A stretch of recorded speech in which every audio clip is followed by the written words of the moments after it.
Tidak ada kata lain selain tinggalkan. Tinggalkan hal-hal yang dapat mencelakai diri, baik secara duniawi maupun ukhrawi, yang tidak ada lagi jalan lain untuk menghindarinya selain dengan meninggalkannya. Allah Ta'ala memerintahkan agar kita meninggalkan kesyirikan sebagaimana firman-Nya. Sesungguhnya Allah tidak akan mengampuni dosa syirik, dan Dia mengampuni segala dosa yang selain dari syirik itu, bagi siapa yang dikehendakinya. Barang siapa yang mempersekutukan Allah, maka sungguh dia telah berbuat dosa yang besar. Quran Surat An-Nisa, 48.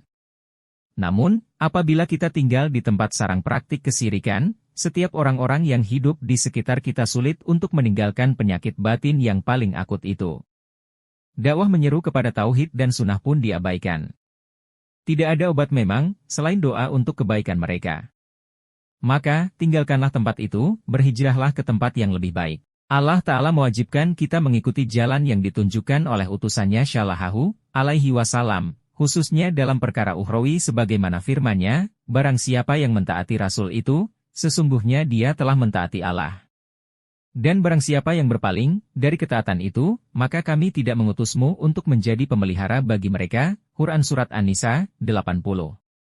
Ibadah tidak diterima apabila tidak sesuai dengan tuntunan Nabi Shallallahu alaihi wasallam. Sebagaimana sabda beliau Shallallahu alaihi wasallam, barang siapa membuat perkara baru di dalam urusan kami, agama, ini, apa-apa yang bukan padanya, maka itu tertolak. Hr.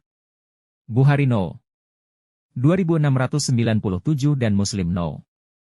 1718, ketika kita hidup di tengah-tengah manusia yang mengangkangi ketentuan sunnah yang jelas-jelas telah dituntunkan oleh Rasulullah Shallallahu alaihi wasallam, kemudian telah datang kepada mereka seruan untuk kembali kepada kemurnian ajaran Muhammad Shallallahu alaihi wasallam, hendaklah bersegera tinggalkan tempat itu, berhijrahlah ke tempat yang lebih baik sebagaimana perintah hijrah dalam Al-Quran. Sesungguhnya orang-orang yang beriman, orang-orang yang berhijrah dan berjihad di jalan Allah, mereka itu mengharapkan rahmat Allah, dan Allah Maha Pengampun lagi Maha Penyayang. Quran Surat Al-Baqarah, 218.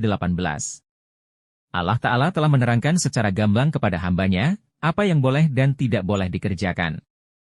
Rasulullah Shallallahu alaihi wasallam pun telah mengurai secara rinci halal haramnya segala perkara duniawi ukhrawi sebagaimana disebutkan dalam sebuah hadis dari Abu Abdillah Nu'man bin Bashir radhiyallahu anhuma, beliau berkata, aku mendengar Rasulullah Shallallahu alaihi wasallam bersabda, sesungguhnya yang halal itu telah jelas, dan yang haram pun telah jelas pula. Sedangkan di antaranya ada perkara syubhat, samar-samar, yang kebanyakan manusia tidak mengetahui hukumnya. Hr.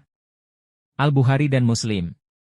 Ketika kita saat ini berada di tengah-tengah umat yang kental dan familiar dengan kemaksiatan kepada Sang Pencipta, kemudian mereka pun sejatinya mengetahui bahwa apa yang sedang mereka asyikkan itu adalah larangan, maka bergegaslah tinggalkan tempat itu, berhijrah ke tempat yang lebih baik.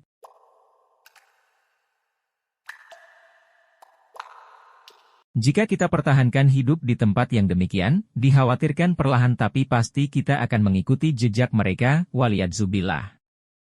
Karena setiap harinya kita berinteraksi dengan mereka, mau tak mau mereka adalah manusia yang kita mesti bermuamalah dengannya. Oleh sebab itu, berhijrahlah sebagaimana Rasulullah Shallallahu alaihi wasallam bersabda, dan seorang muhajir, orang yang berhijrah, adalah orang yang meninggalkan apa yang dilarang oleh Allah. Hr. Bukhari dan Muslim. Ketika lingkungan tidak lagi ramah terhadap perintah Allah Ta'ala, bahkan malah cenderung mengakomodir larangannya, hijrah adalah satu-satunya jalan terbaik untuk ditempuh seorang hamba yang lemah dan tidak berdaya untuk menepis segala pengaruh buruk yang bisa menimpa diri dan keluarganya.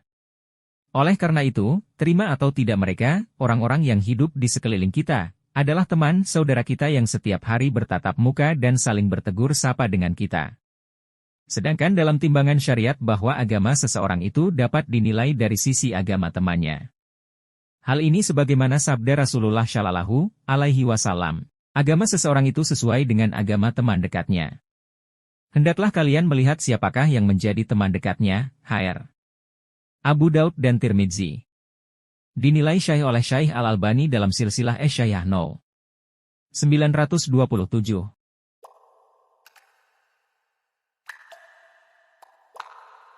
Akan tetapi, niat dalam hati perlu diperbaharui, kepada siapa tujuan hijrah kita. Karena setiap amal tergantung kepada niat orang yang melakukannya dan seseorang akan dinilai berdasarkan bagaimana dia meletakkan niat di dalam hatinya, apakah dia ikhlas memurnikan tujuan hijrah hanya kepada Allah Ta'ala ataukah kepada selainnya. Ini merupakan perkara besar karena hijrah merupakan ibadah, sedangkan ibadah adalah terlarang apabila tidak diikhlaskan hanya kepada Allah Ta'ala semata. Perhatikanlah hadis berikut. Dari Amirul Mukminin, Abu Hafs, Umar bin Al-Khattab radhiyallahu anhu. Ia berkata bahwa ia mendengar Rasulullah shallallahu alaihi wasallam bersabda, sesungguhnya setiap amalan tergantung pada niatnya. Setiap orang akan mendapatkan sesuai dengan apa yang dia niatkan. Siapa yang hijrah karena Allah dan Rasul-Nya, maka hijrahnya untuk Allah dan Rasul-Nya. Siapa yang hijrahnya karena mencari dunia atau karena wanita yang dinikahinya, maka hijrahnya kepada yang ia tuju. Hair. Bukhari No. 1 dan Muslim No. 1907.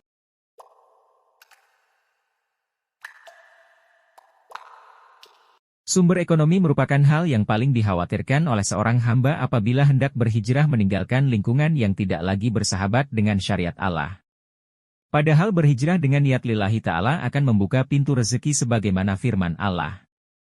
Barang siapa berhijrah di jalan Allah, niscaya mereka mendapati di muka bumi ini tempat hijrah yang luas dan rizki yang banyak. Quran Surat An-Nisa, 100. Allah menjanjikan bahwa orang yang berhijrah di jalan Allah akan mendapati dua hal. Pertama, muragaman. Kedua, saatan. Imam Ar-Razi rahimahullah menjelaskan makna muragaman dalam ayat di atas yaitu kebaikan dan kenikmatan di negeri tempat yang baru yang menjadi sebab kehinaan dan kekecewaan para musuh yang berada di negeri asalnya.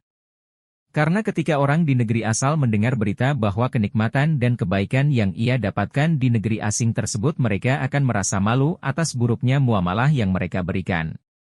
Maka dengan demikian mereka merasa hina. Sedangkan makna saatan, menurut Qatadah rahimahullah adalah keluasan dari kesesatan kepada petunjuk dan dari kemiskinan kepada banyaknya kekayaan. Maka kekhawatiran akan sulitnya mencari sumber ekonomi bukanlah alasan seorang mukmin apabila waktu berhijrah telah tiba. Karena justru dengan berhijrah pintu rezeki terbuka dengan luasnya, insya Allah Ta'ala. Semoga kita termasuk dalam golongan hamba-hamba Allah yang mendapatkan petunjuk dan hidayahnya serta Allah Ta'ala mudahkan kita untuk beribadah, beramal, dan bermuamalah di lingkungan orang-orang yang takut terhadap azab Allah. Sehingga bisa menjadi inspirasi dan motivasi bagi kita untuk meningkatkan kualitas amal dan ibadah semata-mata hanya bagi Allah Ta'ala. Sumber https://60635-saudaraku-inilah-waktu-hijrahmu.html. Copyright Simbol Hak Cipta 2024 Muslim.id